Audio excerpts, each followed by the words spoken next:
question. If we went to a deli for takeout food, the employee of the deli knew us from other place and added additional food in the takeout package without notifying us. And we only noticed the additional food afterwards. It's not a special offer from the deli, but from the employee's own initiative.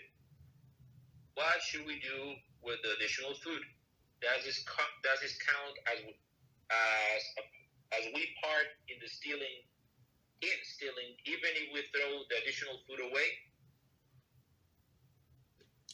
I think that they still it's very good question.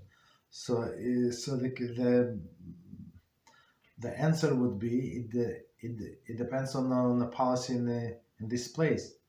So sometimes, and I saw it by my own eyes, the guy is like they know the guy, they're very popular, he's very loud, so they give him a little more, right? Some more extra. So I guess the owner does not care.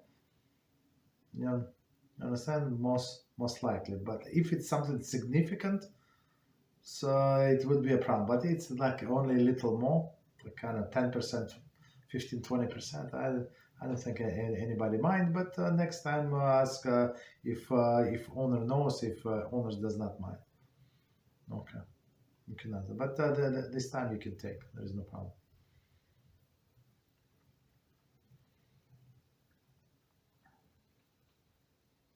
Thank you, Rabbi. You're welcome. Next question,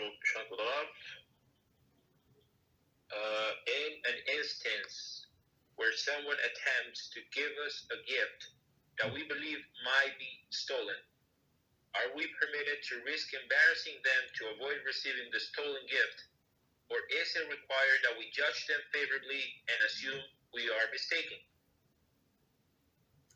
I mean, if person is a kosher person otherwise, and you have only suspicion that this gift might be stolen, so I think you can take it. I mean, why would person think that it's stolen? So if, for example, the person works as a security guard, so it's not like a high-paying position, and they gave you like a new iPhone. So you would suspect that there is something wrong with the iPhone. Maybe somebody like forgot it, like in office or something. Understand? So like if it's over his head, understand? And it's actually from the laws of robbery. When one person comes into another person's house, right? And let's say 1 second. Let's say he comes. And it was a loan, so the lender is trying to get some collateral for his loan, like after the loan was issued from the borrower, right? And he comes into borrower's house, and then the borrower said, you stole from me this and this and that. Okay, so we have to evaluate one like a tiny point. We have to evaluate if it's like logical that the borrower had these items in his house. Like he said, I have diamond ring, like from where? You work as I don't know, like some not high paying job, and like not even every day. So you have a diamond ring? Stop. Unless he can prove, yeah, it's from my grandmother, from my mother, this and that, yeah, that's a different story. But otherwise, we do not believe him.